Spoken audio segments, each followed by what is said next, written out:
commence. Je mettrai le PowerPoint après. Bon, bienvenue à tous.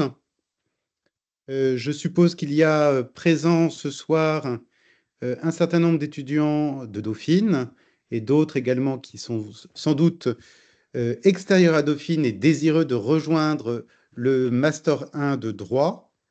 Donc, pour que les choses soient bien claires et que vous soyez sûr d'être au bon endroit, il s'agit d'une présentation du Master 1 de droit international et européen des affaires. Mon nom est Louis Perrault-Saucine. C'est moi qui dirige ce Master 1. Je vais vous en dire un petit peu plus après.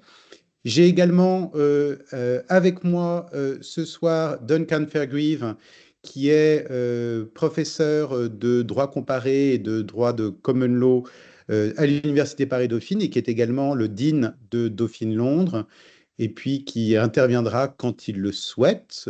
Je te donnerai la parole, Duncan, si tu veux, dans un instant, pour présenter un certain nombre de possibilités qui vous sont offertes d'échanges internationaux, de cursus en anglais. Bref, vous vous présentez en M1 et en M2 d'ailleurs, les possibilités qui vont de pair avec l'inscription dans ce Master 1 de droit européen et international des affaires.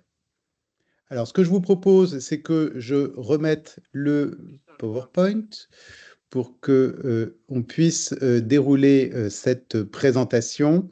Vous m'entendez bien là? Tout va bien?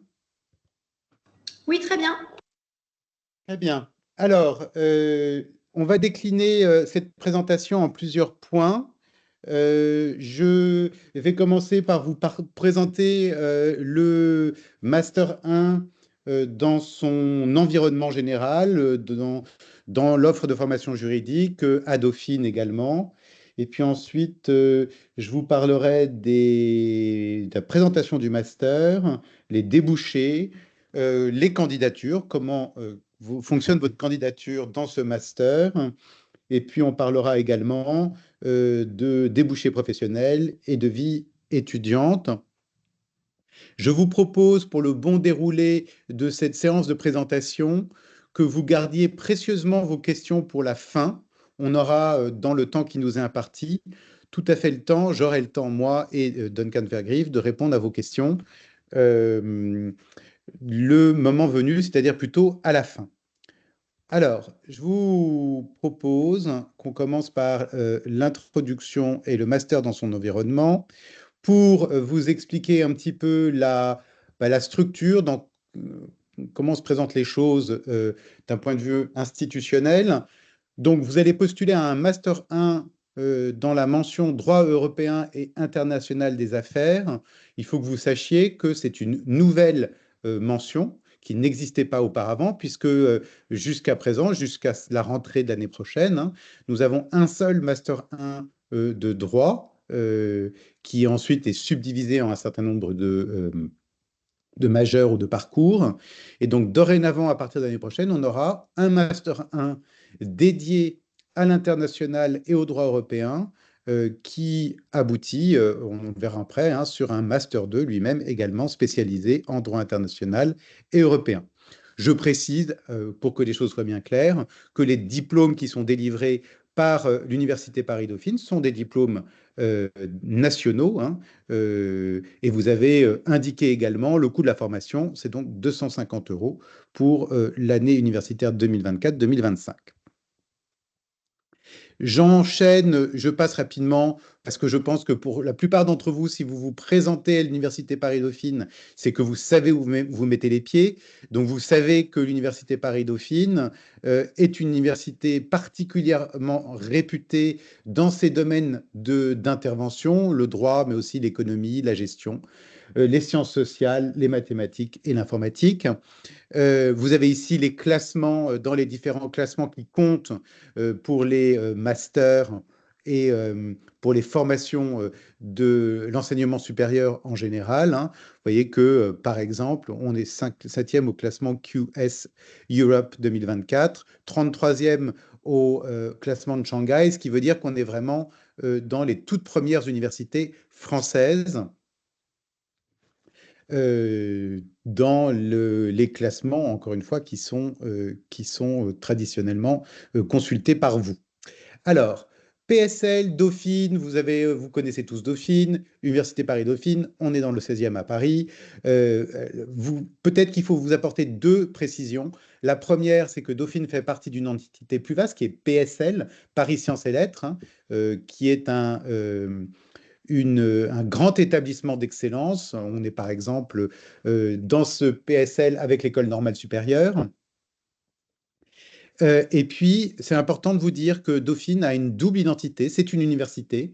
Ça veut dire qu'on fait de la recherche à Dauphine, mais on est également une grande école. Dauphine appartient à la Conférence des grandes écoles.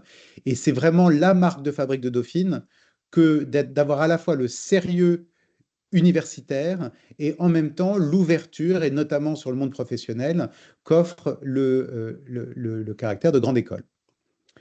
On est par ailleurs une université de taille relativement modeste, vous avez les chiffres, hein, 9 287 étudiants pour l'année 2024-2025, ce qui nous permet d'être tous, hein, sur un même campus. J'avance un petit peu, je passe rapidement, je ne vais pas vous développer l'offre de formation de Dauphine, mais peut-être qu'il est important de savoir pour vous que le master dans lequel vous allez postuler s'inscrit dans une organisation plus vaste qui s'appelle MSO, Master de Sciences des Organisations, hein, puisque à Dauphine, on a une organisation non pas par discipline, mais enfin en tout cas les disciplines sont intégrées dans un ensemble plus vaste qu'on appelle MSO pour ce qui nous concerne, hein. Et puis il y a un autre ensemble de masters qui est formé par les mentions de mathématiques et d'informatique qui sont dans encore une fois, une autre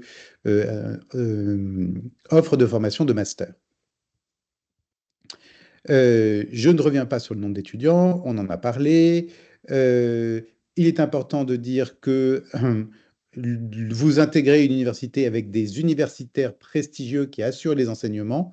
On a des laboratoires de recherche. Le droit, c'est le CR2D, Centre de recherche en droit de Dauphine. On réunit un peu plus de 30 enseignants-chercheurs. La particularité du droit à Dauphine, là aussi, c'est peut-être important que vous le sachiez, c'est un centre de recherche qui associe des recherches en droit privé, en droit public, également en sciences politiques, et et on travaille tous ensemble, hein. Il n'y a pas de cloisonnement, et il y a une ligne de fond, il y a un arrière-fond général, hein, puisqu'on fait principalement du droit des affaires à Dauphine. On n'enseigne pas toutes les matières du droit à Dauphine. Bon, là aussi, c'est important que vous sachiez qu'il y a une volonté très forte de la part de Dauphine de développer une politique de responsabilité environnementale et sociale, de montrer un intérêt pour le développement durable et pour également tout ce qui concerne la responsabilité sociétale, hein. Dauphine est à l'avant-garde des universités françaises sur ces questions-là. J'avance encore d'un cran pour vous dire que les cours sont dispensés à l'Université Paris-Dauphine dans le 16e arrondissement, donc place de la Porte Dauphine. Nous avons un seul campus qui réunit l'ensemble des étudiants. Particularité de ce campus, nous sommes en travaux, nous sommes en train de nous agrandir. Vous verrez quand vous arriverez que une nouvelle aile a été construite dans la cour. On a donc davantage de bâtiments, davantage de salles de cours, des salles de cours toutes neuves, des salles de cours connectées, des salles de cours réhabilitées. Même chose pour les amphithéâtres. Donc, vous allez arriver dans un environnement de travail particulièrement favorable et, encore une fois, particulièrement adapté à l'utilisation des nouvelles technologies vous allez en partie échapper aux travaux qui ont été notre lot commun ces dernières années. Il en restera encore un petit peu l'année prochaine. Voilà, ça c'était la présentation générale, la présentation du master dans son environnement. Et je vais rentrer un petit peu plus dans les détails. La présentation du Master 1 droit européen et international des affaires. Je vais vous parler d'un certain nombre de questions. Est-ce que Duncan, tu veux intervenir maintenant peut-être pour apporter un certain nombre d'informations sur nos échanges, Barbry, l'English Track? Bien sûr, Louis. Bonsoir tout le monde. Moi, je m'appelle Duncan Faegre. Je suis professeur de droit comparé à l'Université Paris-Dauphine. Je suis aussi responsable de l'université sur notre campus de Londres. Mais pour parler du M1 et un petit peu aussi de M2 qui va suivre, évidemment, il y a un fort élément international européen dans ce master. C'était conçu comme cela. Vous allez le voir avec mon collègue tout à l'heure sur les matières qui sont proposées lors de M1, mais il y a beaucoup de cours en anglais avec une ouverture vers l'international dans divers domaines de droit des affaires, en arbitration, en business law, etc. Donc, mon collègue va vous parler de ça tout à l'heure, mais il y aura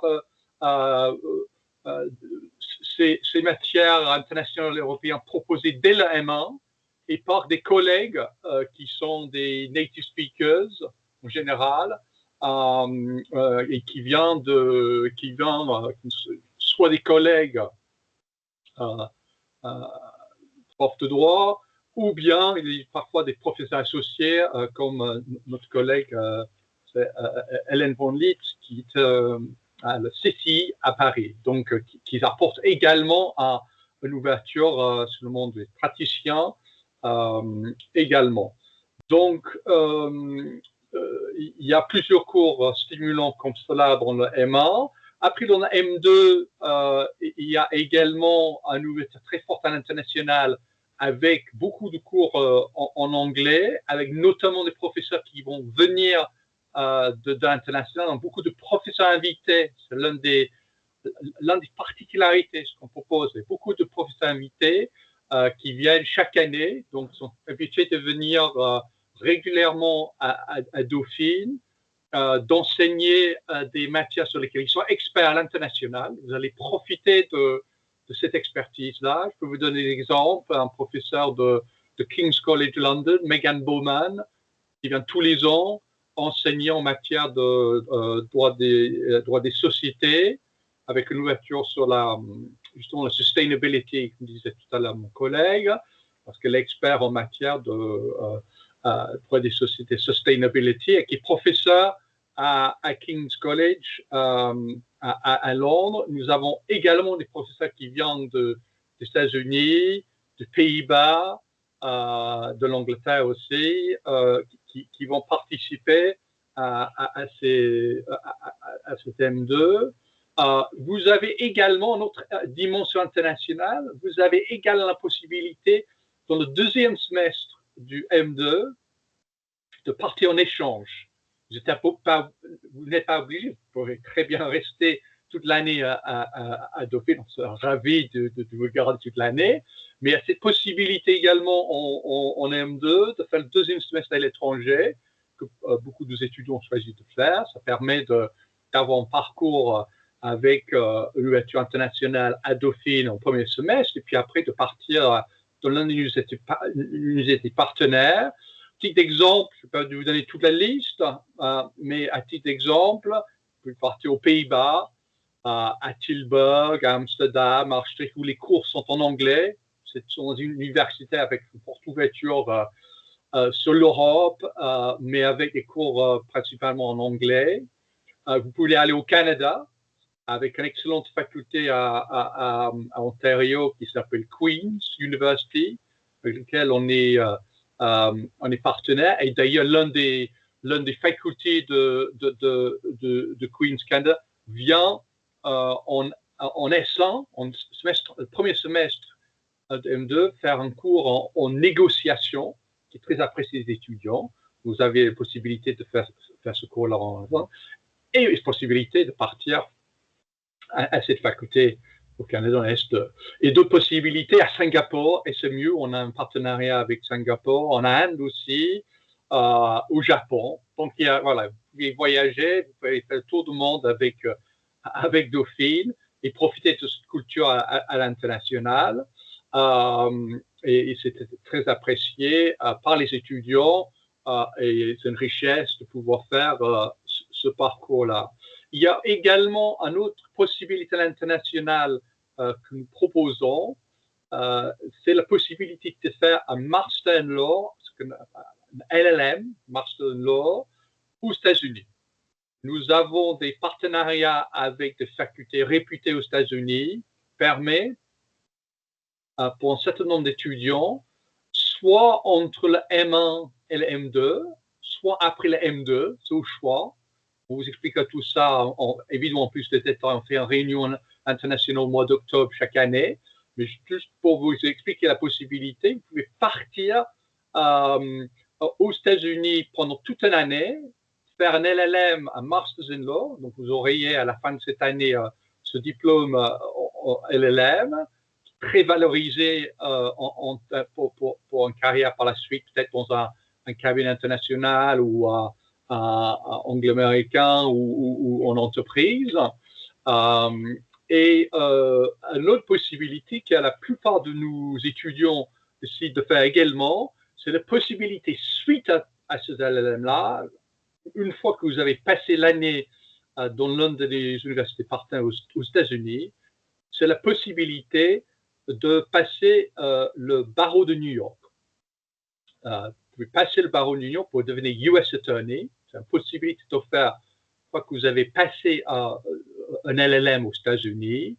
Et à Dauphine, on a une préparation depuis maintenant 8 ans avec un partenaire, Barbry, qui est le leader aux États-Unis pour préparer le barreau de New York.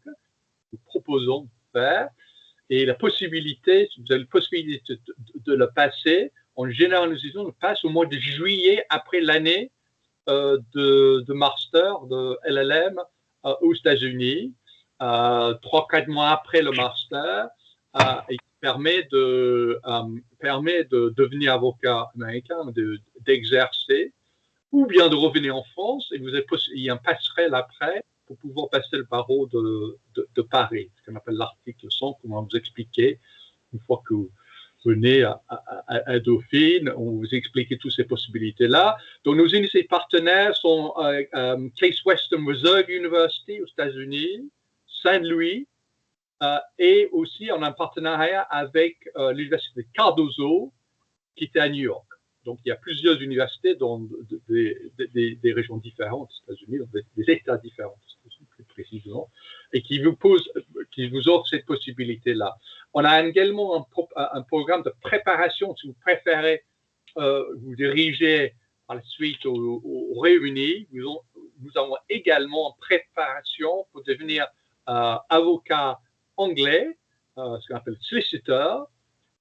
Est un prépa également avec notre partenaire Barbry qui vous permet de faire ça. Donc, vous voyez, il y a tout un palette de possibilités à l'international qui sont offertes par cette formation pour ce M1 qui démarre ça. Et dès le début de M1, on vous présente les possibilités. Dès le mois d'octobre, juste après votre arrivée, on vous propose des possibilités. On vous renseigne avec nos partenaires, avec cette réunion, avec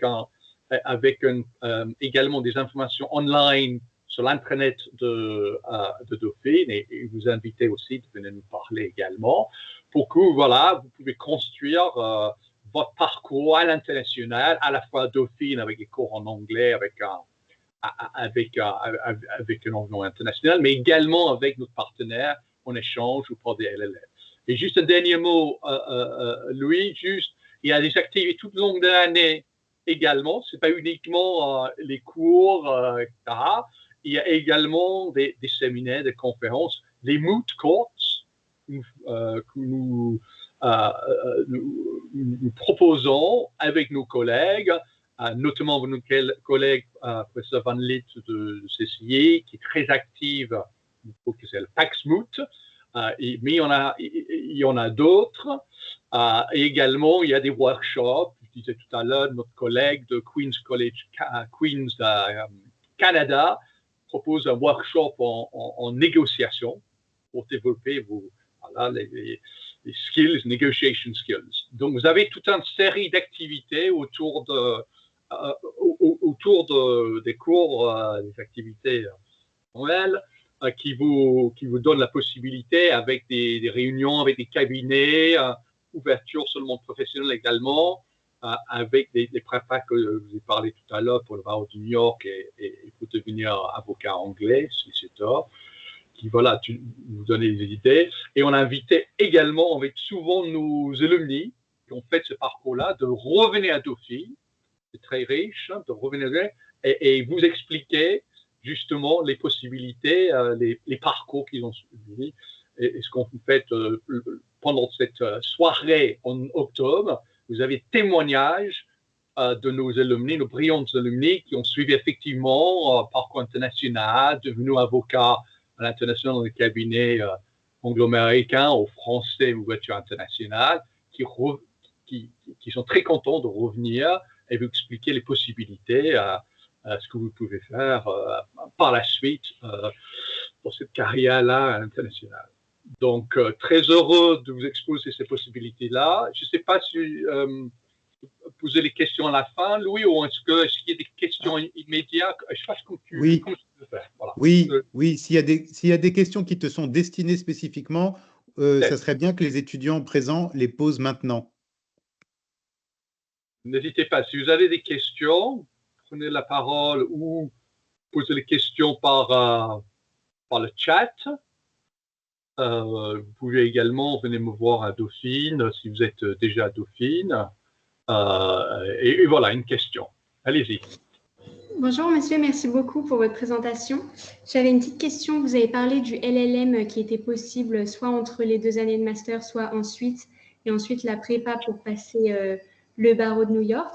Oui. Pour la prépa, pour passer le concours de solicitor en Angleterre, est-ce que, à quel moment du coup on le passe, puisque c'était clair pour la prépa pour New York, mais pour l'Angleterre, est-ce que c'est intégré à notre formation pendant les années de master ou c'est ensuite? Alors, c'est ensuite la préparation pour ce qu'on appelle SQE, le Solicitors Qualifying Exam. C'est ensuite, parce qu'il faut finir déjà le master et vous pouvez le passer ensuite. Nous, en fait, on a des partenaires également avec des universités anglaises. Donc, souvent, ce que les étudiants souhaitent faire, c'est de faire une année, effectivement, en Angleterre. On allait même justement au niveau de l'échange pour déjà pouvoir étudier en Outre-Manche et puis par la suite faire l'SQE. Mais ce n'est pas obligatoire. Hein. L'SQE, l'examen pour devenir solliciteur, vous pouvez le passer directement après la M2. D'accord. Coup de cours en anglais en M2, aussi en M1, beaucoup en M2. Et donc, vous allez avoir un très bon niveau d'anglais.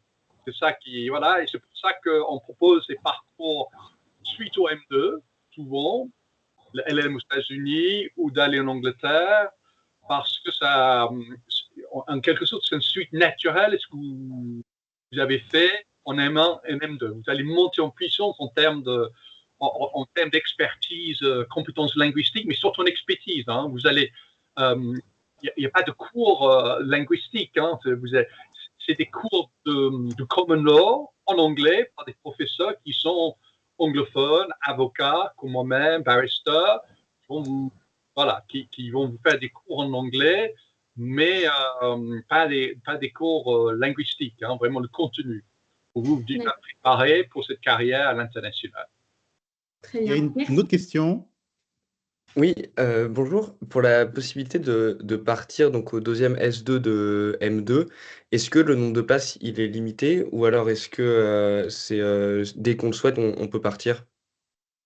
Oui. Pour le départ en S2, semestre 2 du M2, il n'y a pas de limitation, en fait. En général, sur les 30 étudiants, 35 étudiants, il y a 10 ou 15 qui partent. Hein. Là où il y a peut-être parfois des petites restrictions, c'est le nombre de places dans chaque université partenaire. Vous ne pouvez pas partir finalement 15 au Queen's Canada, par exemple. Mais en général, ça ne pose pas de problème parce qu'il y a plusieurs, il y a beaucoup de possibilités. Et donc, chacun a souvent des choix un peu différents. Et comme je l'ai dit tout à l'heure, par exemple, les Pays-Bas, il y a 3 ou 4 possibilités, 3 ou 4 villes, Amsterdam, Tilburg, Maastricht, par exemple, qui sont de très, très bonnes universités. Hein. Donc, on trouve toutes les solutions pour tout le monde. Donc, ça, il n'y a pas d'inquiétude. C'est pour les LLM, mais les LLM, par la suite, ça, c'est plus limité parce que j'ai oublié de préciser tout à l'heure, mais l'avantage de ça, c'est que vous allez payer les droits d'inscription à Dauphine pour partir en LLM aux États-Unis. Et ça, c'est un avantage conséquent. Il faut préciser les coûts. Si vous allez de façon indépendante, les coûts de LLM aux États-Unis sont très, très élevés. Hein, 60, 70 000 $. Vous voyez, l'avantage, c'est un énorme avantage. Et cet avantage s'explique par le fait que nous, à Dauphine, on reçoit en retour des étudiants également de ces facultés en échange. Vous partez et nous on reçoit. Et ça aussi, c'est une richesse.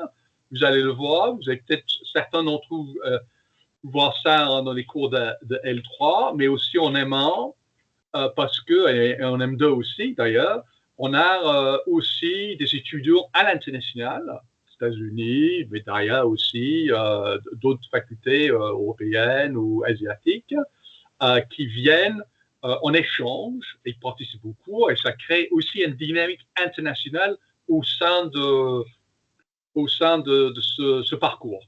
Parce que ce sont des étudiants avec des profils à l'international également et qu'on profite de cela dans les cours pour essayer de faire une interaction avec des étudiants également qui viennent d'autres pays, d'autres parcours. Ok, merci. Merci Duncan. Très bien. Est-ce qu'il y avait une autre question? Non, je ne crois pas. Si, il y a une autre question. Oui, bonsoir monsieur. Effectivement, c'est par rapport au LLM, notamment aux États-Unis. Donc, souvent, les étudiants doivent, en tant qu'étudiants français, obtenir un visa. Apportez-vous une aide dans le processus d'obtention de ces visas ou sommes-nous un peu par nous-mêmes si nous sommes dans cette situation? Alors, c'est une bonne question, mais nous, vous savez, ça fait très longtemps qu'on accompagne des étudiants qui partent à l'étranger. Donc là, sur ce point-là, il n'y a pas de problème parce qu'en fait, à partir du moment où vous avez une place dans une université américaine, l'obtention de visa est assez facile, entre guillemets. En fait, l'entrée est facilitée par le fait que vous avez une place dans une université américaine. Donc ça, c'est pas une problématique. Pour d'autres questions pratiques, c'est-à-dire le logement, etc., ça, moi, vous expliquer parce que nos partenaires et les étudiants, si vous voulez, sur la partie pratique, logistique. Donc, on a l'habitude de travailler avec eux. C'est l'avantage de votre partenariat de longue date. Vous êtes pris en main par les partenaires. Il y a des résidences étudiants, il y a des colocations, etc. C'est la même chose à chaque université. Même à New York, à Cardozo, New York, où ils n'ont pas de résidence étudiants, mais ils ont un système, ils mettent en contact des étudiants pour organiser des colocations entre vous, pour que ce ne soit pas trop cher, effectivement, dans ces universités, dans les villes très chères comme New York. Voilà. Donc, ne vous inquiétez pas trop pour l'aspect logistique pratique. On a l'habitude et on a notre site web que je parlais tout à l'heure, là, sur les LLM Hub, où il y a toute une série de précisions sur l'aspect pratique, si vous voulez, et on peut vous mettre en contact également avec nos anciens, avec les alumni.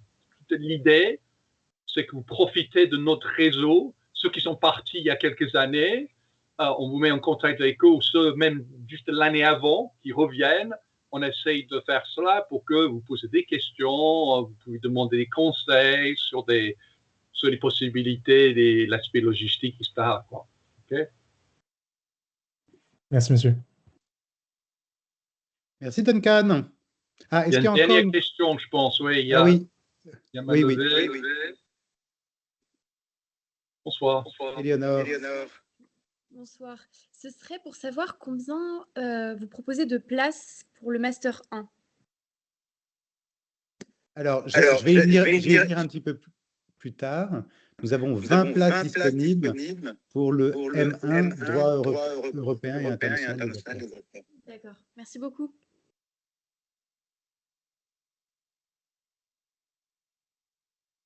Bien, je vais poursuivre. Merci beaucoup, Duncan. Bonsoir tout le monde. Louis, pardon, il y a juste une dernière question qui est dans le chat. Est-ce qu'il faut un certificatif TOEFL, etc.? La réponse est oui. Il faut une preuve du niveau linguistique. Mais ne vous inquiétez pas, on va vous expliquer tout ça lors de votre arrivée à Dauphine. On fait une journée, une soirée où on va vous expliquer cela. Et aussi, il ne faut pas oublier que vous allez faire, je vous l'ai dit tout à l'heure, beaucoup de cours en anglais. Donc, effectivement, votre niveau d'anglais va augmenter. Ça, en général, ce n'est pas un problème, ça. Mais il faut une preuve absolument. Mais le niveau d'anglais, effectivement, vous allez vous entraîner un peu. Ah oui, donc ce certificat n'est pas directement nécessaire pour le... Ah oui, pour l'entrée en M2, pardon, j'ai mal lu. Oui, pour l'entrée en M1, je laisse ça pour lui. Moi, je parlais de LLM, pardon, excusez-moi. Pour la LLM, pour partir à l'étranger, il faut un niveau linguistique, on va vous expliquer. Et pour les précisions sur la M1, je laisse ça à mon collègue de vous expliquer pour ça. Voilà. Bonsoir à tout le monde. Merci, Duncan. Au revoir. Merci, au revoir. Alors, je vais avancer parce que l'heure tourne un petit peu. Donc, j'en suis à la présentation du Master 1, droit européen international des affaires. Donc, objectif de la formation, vous vous en doutez, on veut vous former, on veut que vous soyez les meilleurs en droit européen et international. On va former des étudiants de haut niveau, capables de s'exprimer en français ou en anglais et et bien ensuite d'aller travailler dans des cabinets d'avocats internationaux en France, à l'étranger, éventuellement également rejoindre des professions pas exclusivement judiciaires, pas seulement les cabinets d'avocats, ça peut être une organisation internationale, ça peut être la Chambre de commerce internationale dont on a parlé tout à l'heure, il y a d'autres débouchés possibles. Alors, comment est-ce qu'on va procéder? C'est très important de savoir comment on a pensé cette maquette de M1, maquette de cours que je vais vous présenter après.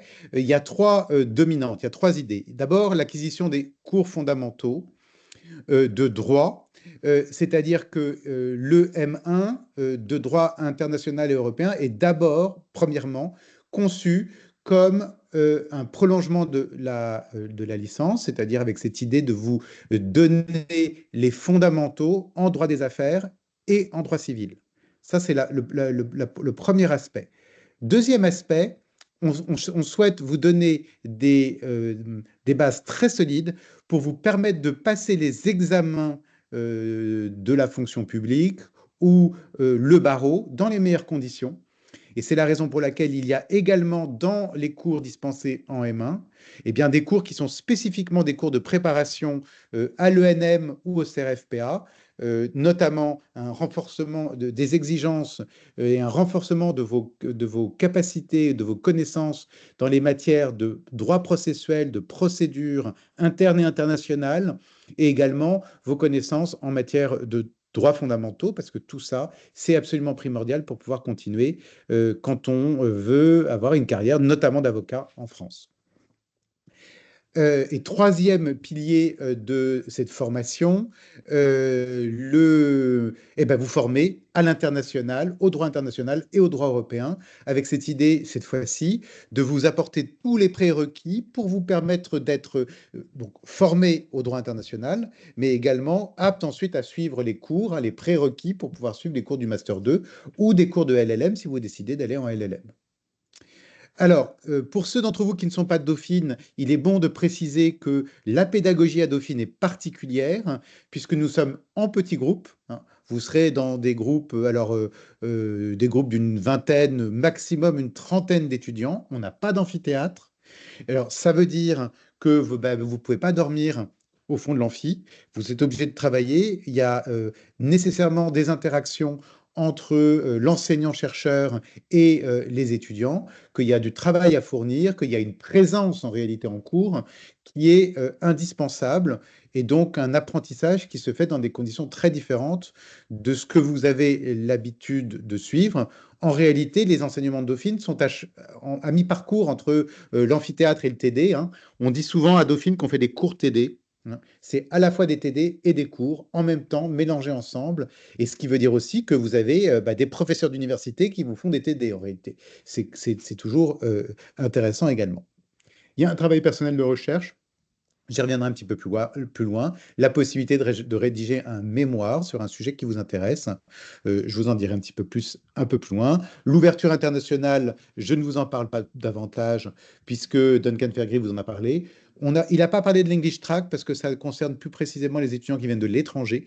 Donc l'English Track, j'en dis un mot simplement, si parmi vous, il y a des étudiants étrangers qui sont connectés, ceux d'entre vous qui ne maîtrisent pas le français, ou du moins qui ne le maîtrisent pas suffisamment pour suivre les cours du Master 1, puis après le Master 2 de droit européen et international des affaires en français, il y a la possibilité, alors le nombre de places est limité, de suivre l'English Track, c'est-à-dire des cours qui sont exclusivement en anglais. C'est un patchwork en réalité de cours qui sont dans le M1 européen et international, mais également dans les autres M1 qui permettent de suivre un cursus intégralement en anglais. Mais encore une fois, ça n'est pas ouvert à tout le monde, c'est ouvert dans certaines circonstances aux étudiants étrangers. Et encore une fois, le nombre de places est limité. J'avance. Alors là, c'est des choses importantes, mais qui ne méritent pas de développement. Nous avons, comme dans toutes les universités, une organisation en 2 semestres, en 2 semestres, 12 semaines de cours avec une semaine de révision. Un semestre des examens qui sont en juin pour la session 2.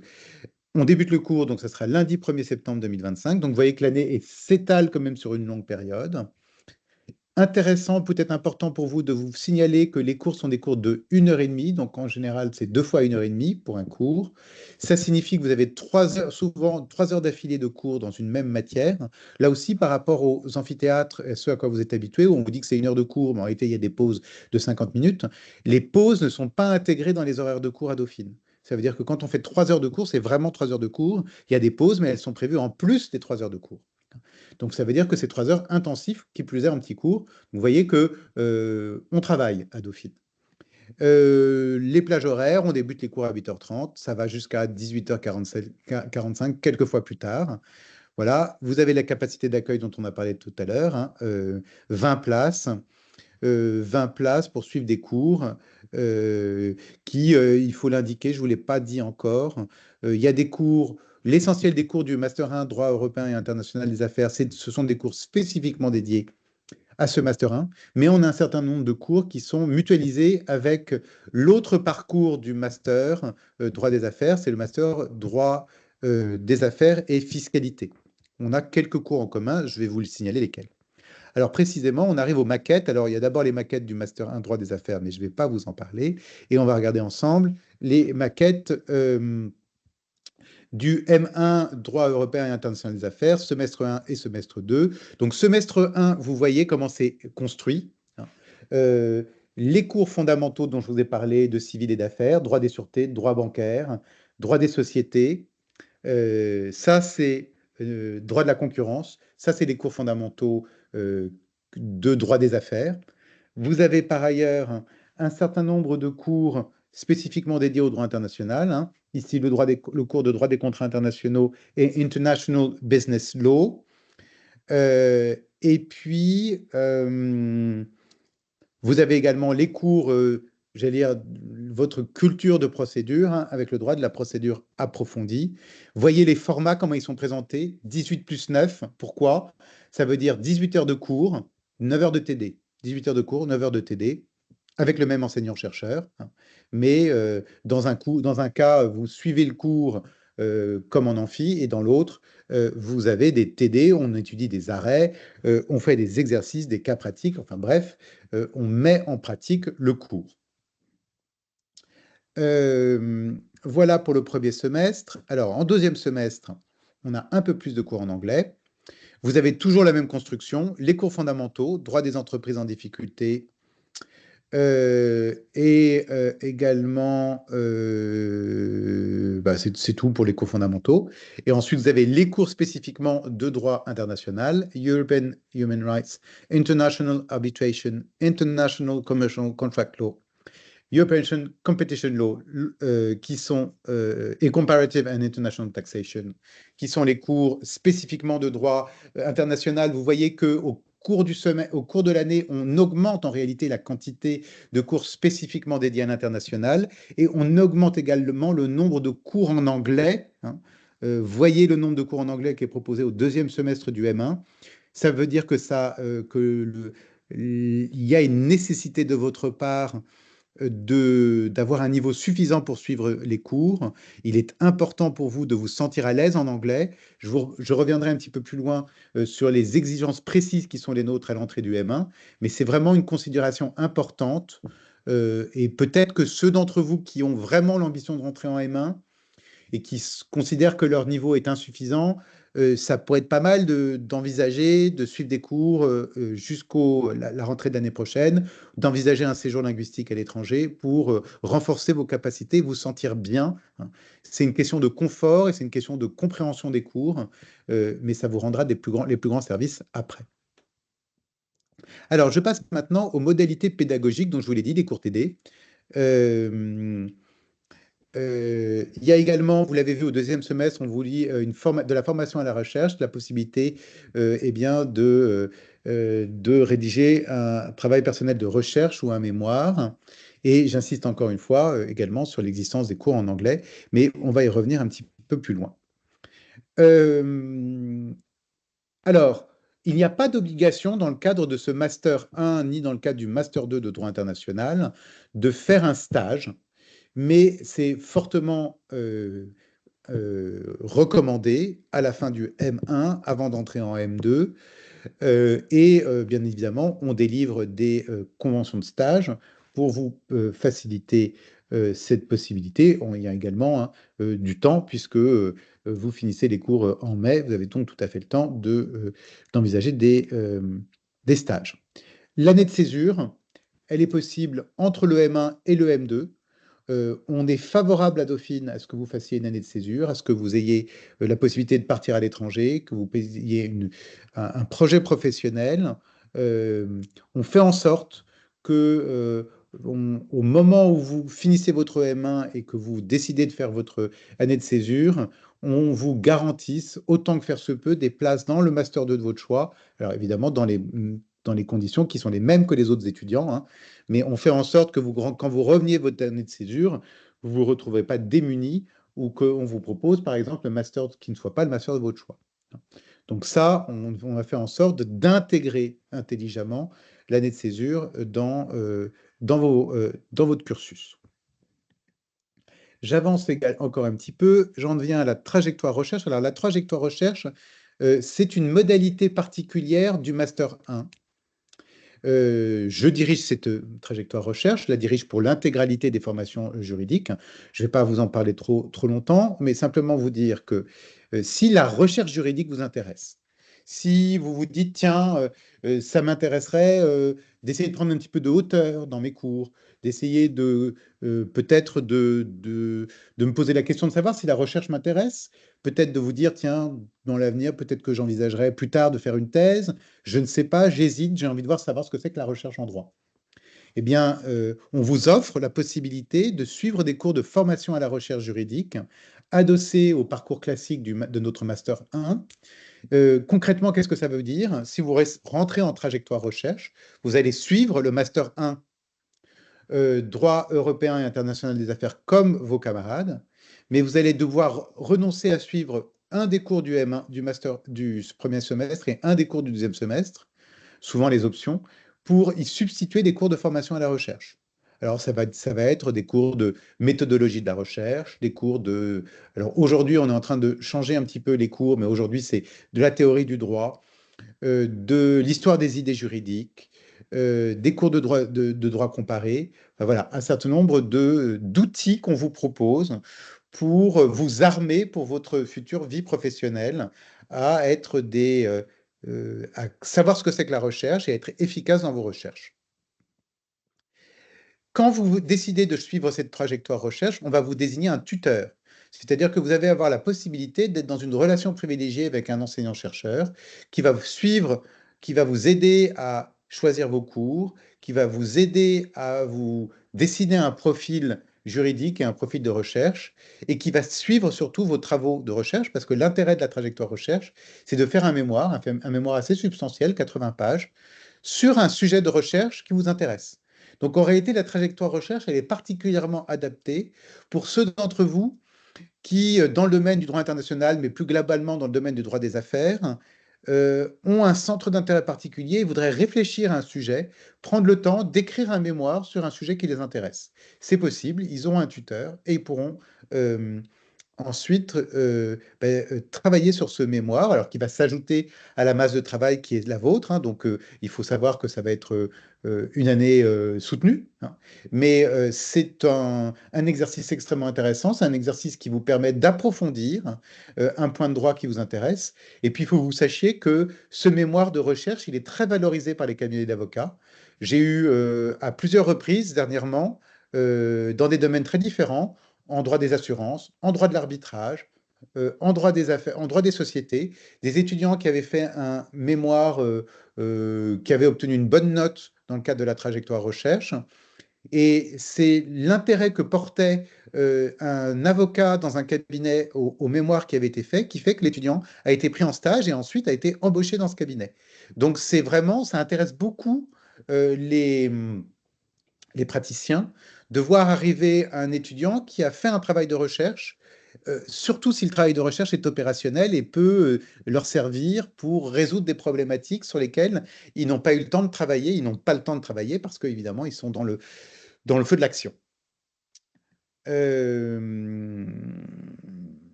Voilà pour la trajectoire recherche. J'avance d'un pas encore supplémentaire. Poursuite d'études en master. Alors, vous rentrez en master 1, droit international et européen des affaires. Vous êtes destiné à rentrer ensuite dans le master 2, droit international et européen des affaires. Et d'ailleurs, quand vous allez candidater en ligne au M1, on va vous demander de faire le choix d'un master 2. La suite logique du M1, droit international et européen des affaires, c'est le master 240, c'est le master 2, droit international et européen des affaires. Bon. Et je suppose que pour ceux d'entre vous qui vont entrer dans ce master 1, la suite logique, ça sera ce master 2 de droit international. Sachez quand même qu'on réserve la possibilité aux étudiants inscrits dans le master 2 droit international et européen des affaires de postuler aux autres Master 2 qui figurent en droit international, qui figurent dans le Master droit dans le Master droit des affaires. Donc vous pourrez, si vous êtes en M1 droit européen et international des affaires, postuler également au Master 214 droit des affaires, au Master à l'IAP, Master des assurances, Master de droit des assurances, au Master de fiscalité des entreprises, master qui est également offert comme possibilité, également le master, j'en oublie un, master droit, il m'en manque un, bref, oui, master droit du patrimoine professionnel, hein, qui est également ouvert. Alors, je précise, que quand vous allez vous inscrire, on va vous demander au moment de votre inscription, quel est le Master 2 que vous souhaitez suivre, hein. Donc, encore une fois, il est logique que vous mettiez le Master 2 droit international, vous pouvez en mettre un autre également. Mais si vous faites le choix d'un autre Master 2 que le Master droit international et européen des affaires, attention, c'est sur dossier. C'est-à-dire que le directeur du master que vous avez choisi se réserve le droit de regarder vos résultats de Master 1, de vérifier, de vous mettre en concurrence en réalité avec les étudiants qui auront suivi le Master 1 de droit des affaires et de fiscalité de Dauphine. Donc, ce n'est pas un droit à intégrer ce Master 2. Vous avez un droit, quand vous rentrez dans le Master 1, mention droit international et européen des affaires en M1, vous avez un droit à aller dans le Master 2 droit international et européen des affaires. Vous avez la possibilité de bifurquer vers un autre Master 2 de droit des affaires, mais cette possibilité, c'est sous réserve, encore une fois, de l'étude de votre dossier par le directeur du Master 2 concerné. Ce n'est pas de droit. Alors, les candidatures. Le prérequis, vous vous en doutez, un diplôme national de licence, donc une licence, un diplôme national, hein. Il faut que ce soit dans les mentions droit, droit et gestion, droit et économie. L'importance du niveau d'anglais, là, vous avez entendu Duncan Fergry, vous m'avez entendu, vous avez vu la maquette, vous comprenez bien que le niveau d'anglais solide est important. Donc là, on vous dit un prérequis de TOEFL de 92, hein, ce qui est un niveau élevé, mais je vous indique tout de suite que c'est TOEFL 92 ou niveau équivalent, que vous pouvez démontrer par tout justificatif. On aura évidemment une appréciation souple, hein, de votre niveau d'anglais pour ne pas pénaliser ceux d'entre vous qui n'auraient pas eu le temps de passer le TOEFL concrètement. Mais sachez qu'on vérifiera votre niveau d'anglais. Donc évidemment, si vous arrivez avec un TOEFL pas plus de 92, vous êtes tranquille. Vous n'avez pas le TOEFL, il faudra que vous trouviez d'autres moyens de démontrer votre niveau d'anglais. Et attendez-vous à ce qu'au moment des entretiens, hein, on vérifie votre niveau d'anglais, le cas échéant. Alors, compétences en comptabilité appréciées, il n'y a pas de cours de comptabilité. Vous pouvez en suivre un si vous le souhaitez. Je crois que ça fait partie des options de mémoire. Disons que, bien entendu, si vous avez un profil et des connaissances en gestion, en comptabilité, c'est quelque chose qu'on va regarder avec beaucoup d'intérêt. Non pas parce que c'est un prérequis, c'est pas vraiment un prérequis pour rentrer en Master 1 droit européen et international, mais parce que ça vous donne une connotation, une coloration dauphinoise, et qu'on est sensible à ce que nos étudiants de M1 et de M2, finalement, puissent avoir, autant que faire se peut, encore une fois, ce n'est pas un prérequis, avoir une formation juridique solide de licence, mais également des connaissances qui les rapprochent de la formation qu'ont eu nos étudiants de L1, L2, L3, qui sont déjà à Dauphine. Procédure de candidature, 3 étapes. Candidature en ligne sur la plateforme Mon Master. Vous aurez une décision d'admissibilité pour des entretiens. Et donc, on va d'abord étudier votre dossier et ensuite, il y a des entretiens d'admissibilité, puis une admission, hein, qui vous est notifiée. Donc, comme je vous l'ai dit, le choix du Master 2 que vous envisagez de faire, vous devez l'indiquer dès votre inscription en M1, avec cette possibilité de bifurcation éventuelle, mais qui est conditionnelle.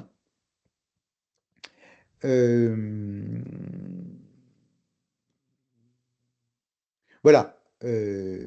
Si là, je vous ai dit, hein, quand on vous dit vous choisissez dès le M1 un Master 2, c'est le choix quand un seul Master possible, hein.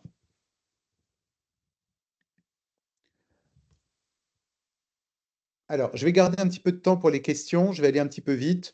Là, c'est pour vous expliquer que l'insertion professionnelle est extrêmement rapide, hein. Durée moyenne de recherche d'un emploi d'un étudiant sortant de Dauphine, c'est 2 semaines, hein. Vous avez ici, hein, les taux nets d'emploi qui sont extrêmement forts, hein. Autrement dit, vous avez un Master 1 ou un Master 2 de Dauphine, vous êtes à peu près sûr d'être embauché rapidement à la sortie de Dauphine, mais ça, je crois que je n'ai pas besoin de vous le dire. Je pense que vous le savez tous. Vous avez les salaires qui vous sont indiqués également. Vous voyez, salaire Salaire en sortie de Dauphine en moyenne, hein, c'est une moyenne de toutes les disciplines, pas seulement du droit, 42 957 euros, c'est pas extraordinaire, mais c'est quand même très bien. Et bien évidemment, les juristes sont dans les fourchettes hautes des rémunérations à la sortie de Dauphine. Là aussi, les débouchés, je pense que vous savez, les cabinets d'avocats internationaux et français, des entreprises dans les secteurs les plus variés, la magistrature, des administrations, des organisations internationales. Il y a une énorme palette de possibilités qui vous est offerte en sortant de Dauphine parce que vous avez été bien formé, mais également parce que vous maîtrisez la langue anglaise, mais vous la maîtrisez bien. Vous ne faites pas semblant de parler anglais. Euh, je continue simplement. Bon, vous avez une vie étudiante. C'est parce que Dauphine est une université, mais aussi une grande école. Nous avons hein, beaucoup de possibilités d'activités sportives, d'associations chez les juristes, en dehors des juristes. Si vous êtes musicien, si vous êtes sportif de haut niveau, tout ça, vous trouverez tout ce qu'il vous faut, tout ce que vous souhaitez à Dauphine. Et puis, une vie associative, voilà. J'ai été un petit peu vite volontairement parce que je préfère garder du temps pour les questions. Je vous annonce que la possibilité de poser des questions est ouverte. Je vais reprendre mon... Je vais revenir comme ça, vous me verrez. Alors, il y a plusieurs questions. Je vais d'abord prendre la question de Laetitia. Bonjour monsieur. C'est juste une question. Je suis venue du Brésil et je Oui. voudrais savoir si dans le master, il y a la possibilité de faire en alternance aussi. Même le M1 ou le M2 aussi, ça c'est important pour qui habitent pas ici vraiment. J'habite ici en France déjà, mais pour après, ça va tout changer et voilà, pour vivre en France. Alors, j'entends bien ce que vous êtes en train de me dire. On a beaucoup développé l'alternance à Dauphine et dans d'autres cursus de droit, mais le Master 1 et le Master 2 de droit international et européen n'est pas en alternance. Donc, il faudrait que vous vous tourniez, si Dauphine vous intéresse, peut-être vers les autres formations juridiques de Dauphine, parce on en a beaucoup, mais pas pour le droit international. Ok, ça marche. Merci beaucoup. Je vous en prie. Oui, Anaï, Alors, attendez, je ne sais pas si on me voit. on ne vous voit pas. Bonjour. C'est bon, j'arrive. Bonjour. Bonjour, c'était par rapport aux entretiens que vous avez mentionnés, après l'admissibilité. Quelles sont les modalités exactement? Et est-ce que tout le monde doit passer les entretiens, y compris les étudiants dauphinois?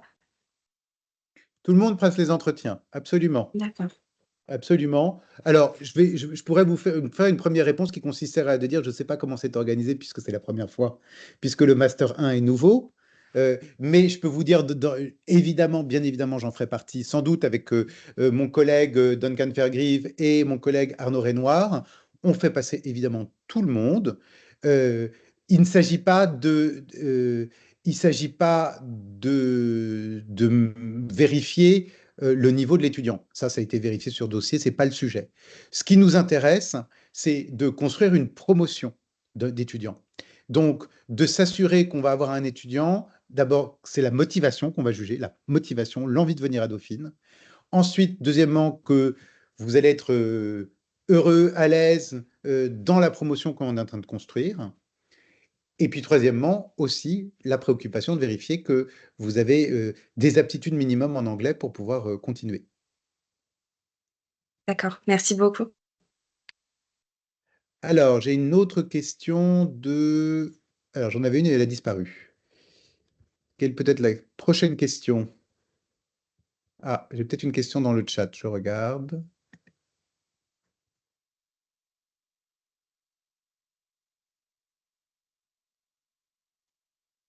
Alors, la question qui m'est posée, c'est les places sont-elles limitées au niveau des entretiens? La réponse, je vous fais la même réponse, nous avons 20 places disponibles.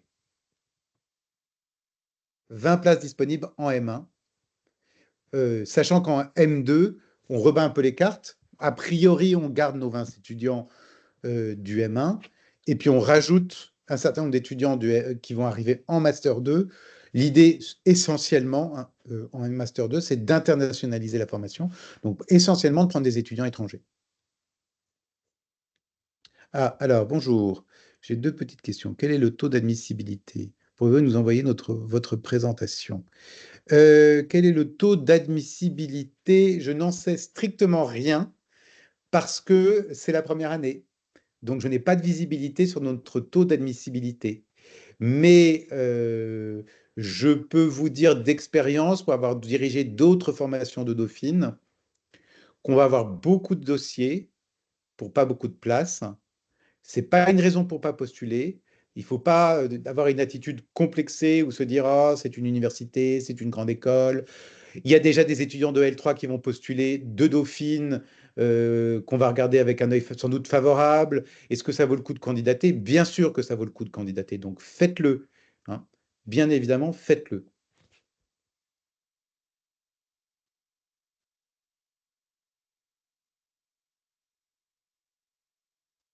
Alors, pour ce que c'est que des prérequis, moi, j'ai une question là qui est de savoir si j'ai un diplôme d'une école de commerce en finance, ayant eu des cours de droit en prépa, peut postuler à ce M1. Je vous ai donné la réponse en vous disant qu'il fallait avoir une licence en droit. Donc, a priori, ma réponse est non. Mais je ne voudrais pas vous dire de bêtises ou oublier un cas particulier. Je vous encourage à m'envoyer un mail et à me reposer la question par mail et je vérifierai auprès des services de l'administration. Je pense que ça n'est pas possible. Vous devez avoir une licence en droit.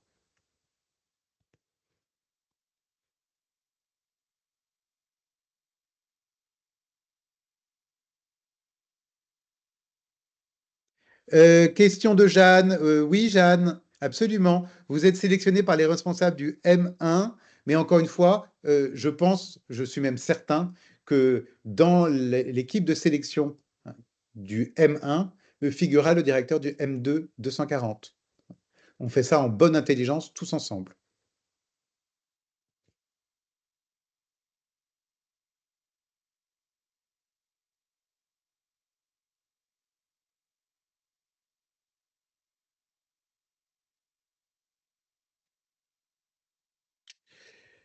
Euh, troisième question, est-ce que les équivalents niveau licence sont-ils acceptés sans diplôme? Il faut que vous rentiez dans les cases, c'est-à-dire que le diplôme que vous avez soit un équivalent de la licence en droit. C'est indispensable.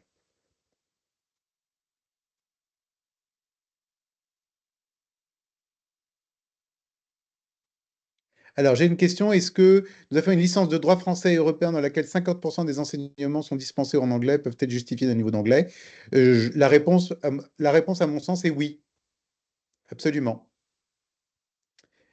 Jeanne.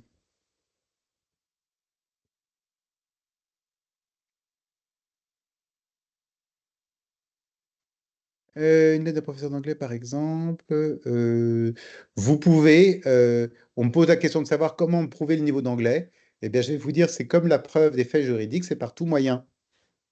Donc, des notes d'anglais suffisent-elles pour mettre ou faut-il une lettre d'un professeur d'anglais?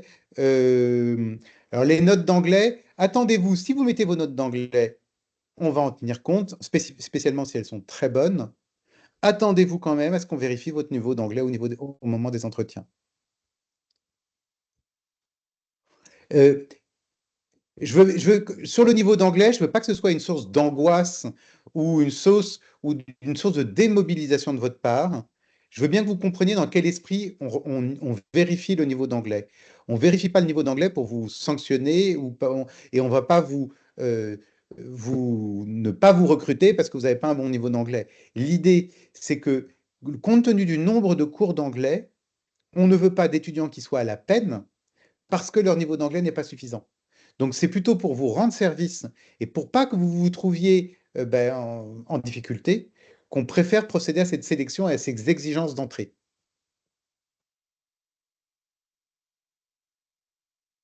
Alors, on me demande mon adresse, mon contact, je vous la donne. Les adresses à Dauphine sont toutes libellées de la même manière. Donc, je vous la mets dans le chat. Euh,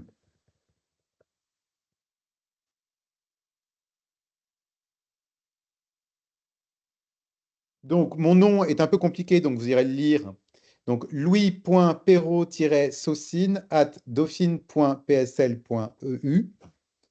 En réalité, il suffit que vous repreniez mon nom et vous rajoutez @dauphine.psl.eu et c'est bon. Et je répondrai à toutes vos questions. Alors, est-ce que je peux vous donner la transcription? La réponse est oui, à condition que vous soyez inscrit. Donc, si je peux récupérer votre nom sur le chat après, je peux effectivement vous transmettre les diapositives. Absolument.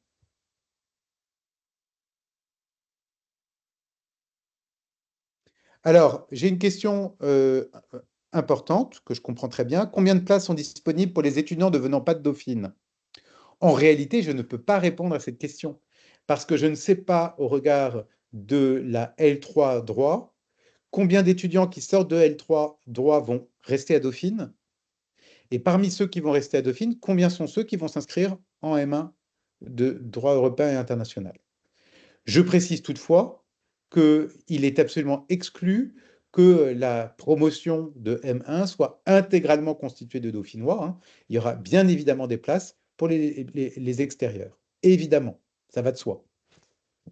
Et je dirais même, plus on arrive à un équilibre satisfaisant entre les Dauphinois et ceux qui ne sont pas Dauphinois, et à mon avis, mieux c'est. Le processus de sélection, on demande de revenir sur le processus de sélection.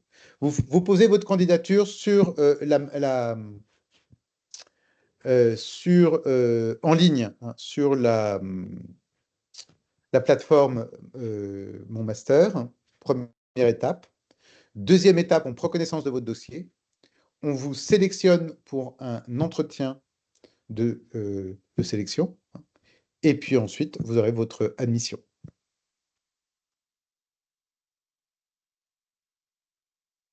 La lettre de motivation, on me demande à qui adresser la lettre de motivation. Ça, c'est en ligne. C'est sur la plateforme.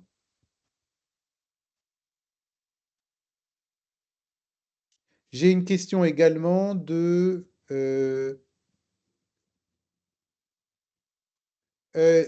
alors, on me demande combien de places sont disponibles pour les entretiens. Encore une fois, je ne peux pas répondre parce que ça va dépendre du nombre de dossiers. Je ne peux simplement vous dire que nous avons 20 places disponibles. Le nom du directeur du master, ben, c'est moi le directeur du master.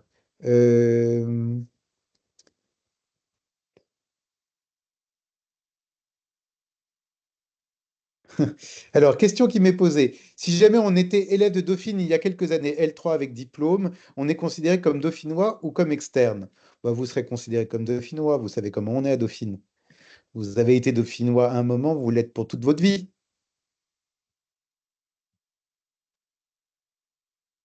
Alors, je crois que j'ai une question. Non. Artus m'a posé la question.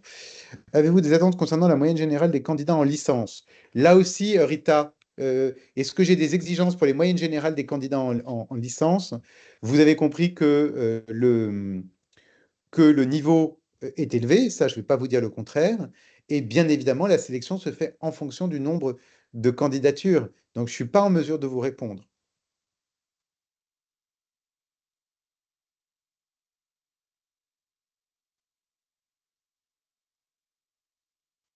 Alors, lettre dactylographiée ou manuscrite, moi, je pense qu'il vaut mieux une lettre dactylographiée. Parce qu'on va lire beaucoup, beaucoup, beaucoup de lettres, et je peux vous assurer qu'à bout d'un moment, on a mal aux yeux. Donc, si elle est dactylographiée, c'est beaucoup mieux.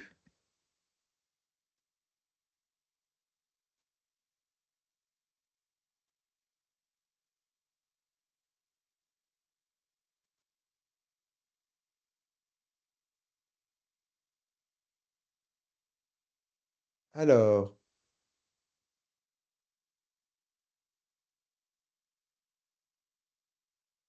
on me pose la question de savoir si la plateforme Mon Master élimine d'office des candidats au-dessus d'un certain niveau de résultat.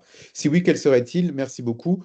C'est nous qui paramétrons l'outil et on n'a pas On n'a aucun intérêt à procéder de la sorte. Nous faisons nous-mêmes notre sélection. Nous ne faisons pas faire la sélection par la machine. En tout cas, pour ce qui est des notes, on va regarder vos résultats, on va regarder vos diplômes et vos résultats. Alors, il y avait une question au-dessus. Certains masters ne valorisent pas les échanges à l'étranger pendant la licence de droit. Qu'en est-il de votre master? Alors, ma réponse c'est vous postulez à un master de droit international et européen. Vous vous doutez bien que les échanges à l'étranger, on les regarde extrêmement favorablement, bien évidemment. Et j'ajoute, vous avez eu la présentation de Duncan Fairgrieve avant, qui vous a présenté les débouchés en langue anglaise, mais on est ouvert à des étudiants qui auraient eu des formations ou qui auraient fait des échanges dans des pays qui ne sont pas nécessairement anglophones. Une expérience à l'étranger est toujours valorisée, hein, quand on ambitionne de faire des études de droit international et après une carrière dans l'international.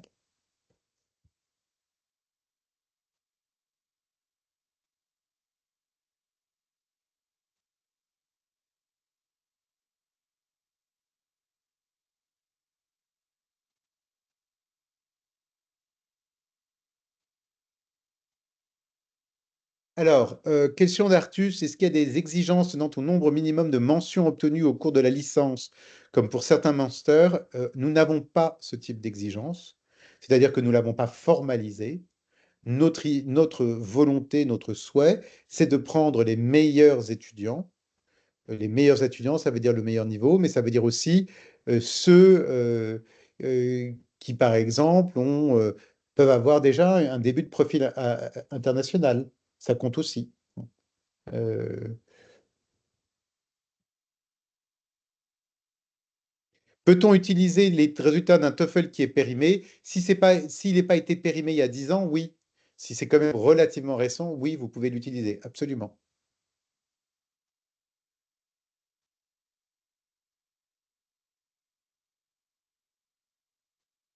Alors, on a... alors, il y a un certain nombre de questions qui arrivent. On me pose la question de savoir si il y a également des échanges en Amérique du Sud, en Afrique, par exemple. Euh, alors, on a des universités partenaires en Amérique du Sud, ça j'en suis absolument sûr, notamment par exemple au Chili, à Santiago du Chili. Euh, pour l'Afrique, je ne sais pas trop, et pour être tout à fait honnête, on n'a pas beaucoup de demandes. Donc, jusqu'à présent, on n'a pas rencontré ce type de demande. Donc, je ne suis pas apte à vous répondre pour l'Afrique.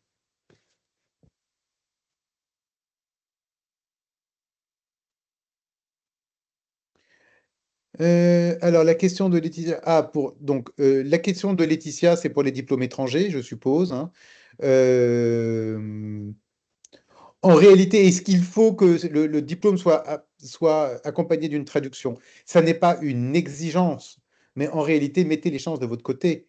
Si nous, on n'arrive pas à lire, je suppose que là, ça sera le portugais, à comprendre quelle est la nature du diplôme, on sera peut-être moins enclin à vous retenir dans le diplôme, dans le master.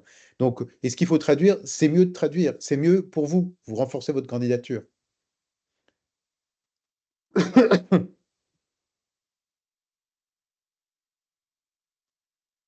Pour ceux qui ont fait une double licence, est-ce qu'il faut indiquer les notes des deux licences? La réponse est oui.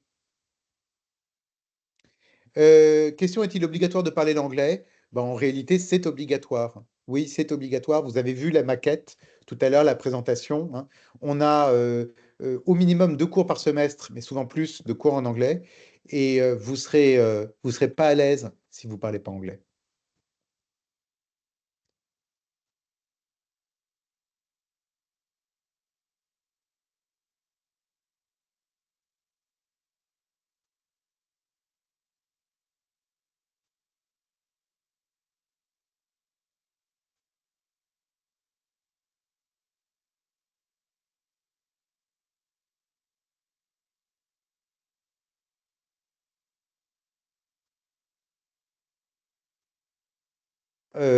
Alors là, c'est un cas un peu particulier. Je préférais que vous m'envoyiez un mail. Euh, je, je- je- Je lis rapidement, mais ça ne concerne pas vos camarades. Si vous avez un diplôme de M1 en bonne et due forme, vous pouvez postuler au M2. Euh,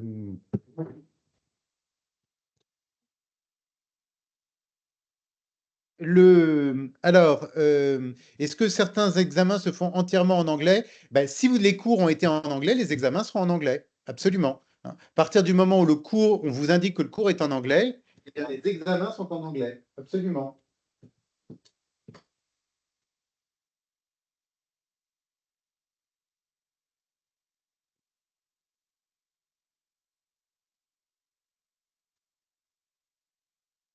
Est-ce qu'il y a d'autres questions?